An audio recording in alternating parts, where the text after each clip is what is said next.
Okay, folks, can you all hear me? Yep. Okay. Well, we'll kick off the second half. Just to waiting for a few stragglers, but I'll just give you a few um, bits of information. If you're in any way new to 10 by 9, as some of you may well be, you can follow us on social media. We are on Twitter, Facebook, and Instagram, and we also have a YouTube channel which has our previous Zoom evenings, and they're all chunked up, so they're all very watchable. Plus, there's a few extra bits and pieces up there, so there's plenty for you to enjoy during lockdown. And of course, there is the podcast, and the podcast is available at our website, 10by9.com, or you can get it at Spotify, Apple Podcasts, or Stitcher, or wherever you normally get your podcast. There are 149 podcasts, so there are about 350 different stories on there. So you can't say that you don't have time on your hands to catch up with this. Also, we are always looking for new storytellers. We have had 3 first-timers tonight. So if you're thinking you might like to give it a go, please get in touch. We will be revealing, even though Patrick's already given you a sneak preview, our big theme at the end of this evening's Zoom broadcast. So also, like so many of you, you've probably missed out on a bit of work. 10by9 has had cancellations left, right, and centre, unfortunately. But we do have a Patreon page of our product. It would be lovely if you can stretch to throw out a few quid. Everything we do has overheads. They're not massive, but they're still overheads. We do like to cover our costs if we can. But it's tough times for everybody, so we just cut our cloth to fit. Anyway, you may have noticed that we have had a shortage of men telling stories this evening. So I would just like to remind the men of 10by9 that you too can tell a story. So please feel free to sign up. But one of those rarities is our next speaker, actually. So please, a big warm welcome. I saw his Slimming World magazine. Oh, there he is. So big warm welcome. Porrick's not the only one with a new hobby. Oh, good. Not that I needed, of course. No. Hello. He's our next speaker, and it's Jim Livingstone. Take it away, Jim. Thank you. The first time I became familiar with the term lockdown was when I was in prison. The Maze prison, to be precise, back in 1983. I enjoyed my time there, actually, and learned much about human nature that has stuck with me to this day. Now, in case you're wondering, good God, he doesn't look the type to have spent time in prison, not like your man Paul Doran. I should explain I was not a prisoner, but a part-time lecturer with the Open University. I was not long married, with 2 small children, another one on the way, and working as a very junior civil servant. I'd been teaching part-time with the Open University for a year when I was approached by the director and asked, would I like to teach in the prison? At first, I was reluctant. The early 80s was not exactly the safest period in our history. The idea of visiting a prison was not the first thing on anyone's wish list, not even relatives of prisoners. My wife was worried for my safety, and so was I. But the money was quite good, and we needed it. And I was assured that provided I took sensible precautions, I'd be quite safe. So I agreed. I was soon called for an induction meeting at the university's office, during which all the rules and procedures were explained about going in and out of the prison, dealing with prisoners, personal security, and so on. One of the issues was lockdown. It was explained that if a security issue arose while I was in the prison, like an escape bid or an attack on staff, part or all of the prison would immediately be on lockdown. No one would be able to leave the area they were in at the time until the emergency ended.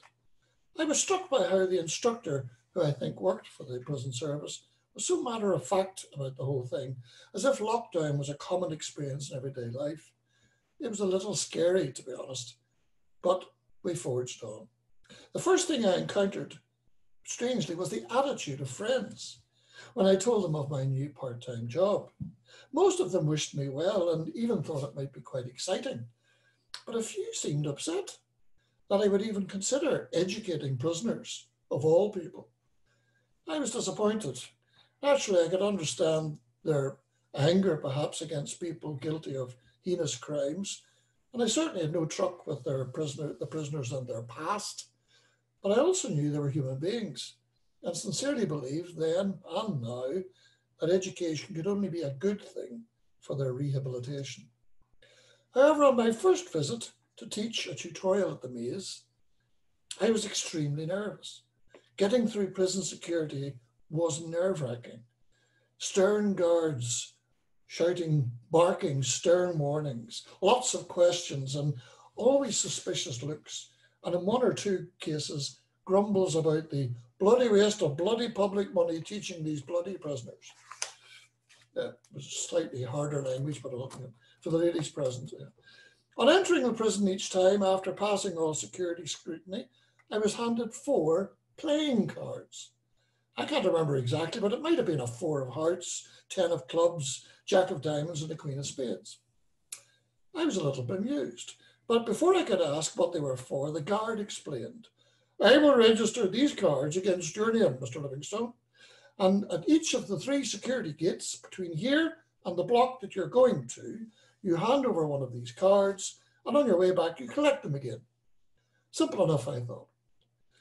But a few weeks later, on my second visit, coming out of the prison, one of the gate guards forgot to give me my card back.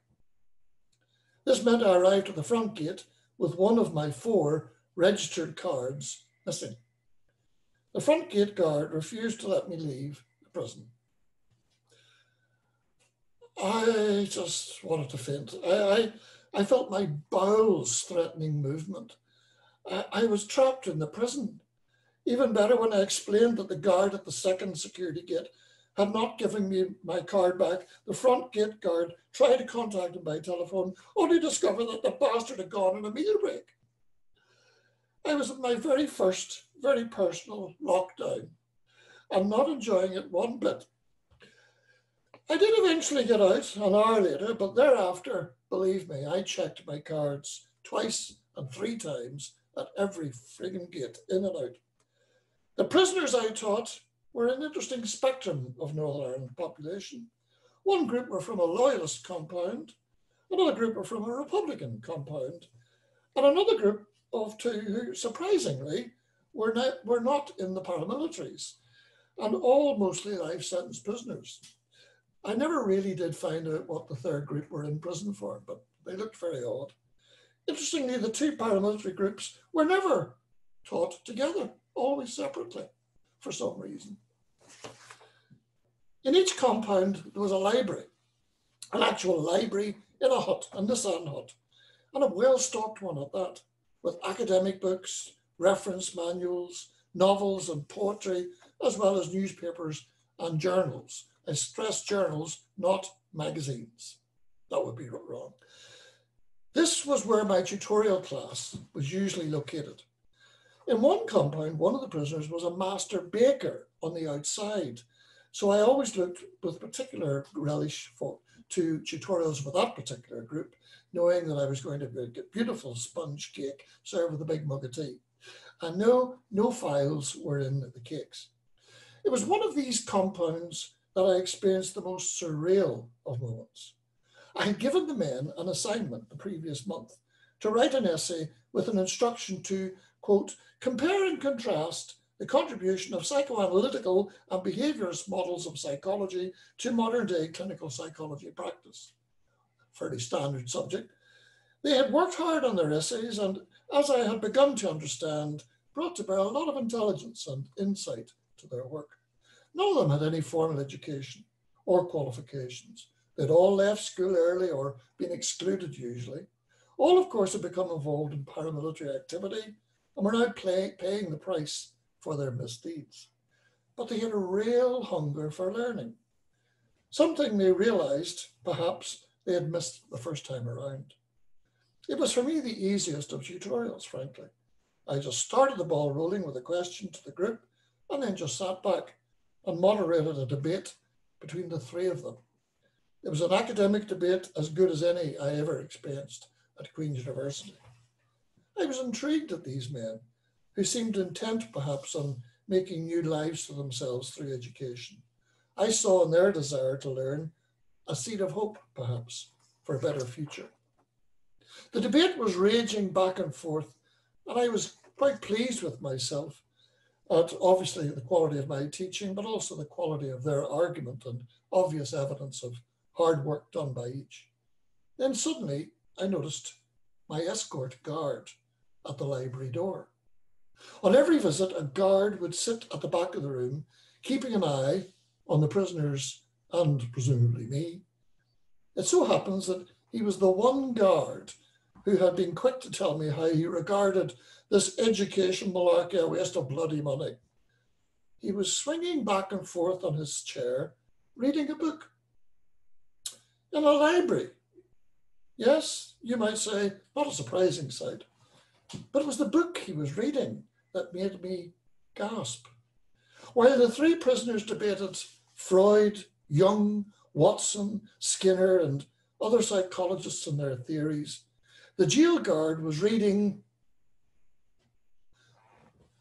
the Beano Christmas Annual.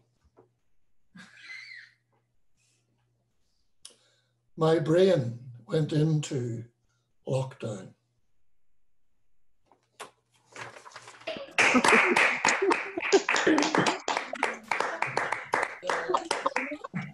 I left out the names to protect the guilty. Very much. We've done Tenx9 in prison quite a bit, and it's quite the experience, as I'm sure you know. I'm full of people who've made wonderful people who've made bad decisions and bad choices, but it's fascinating. Could we get a wave from Peter? He kind of made a fleeting appearance. Oh, sorry. Hi, Peter. I Jim, thanks very much. You're very welcome. Thank you. Great to see you. All the best.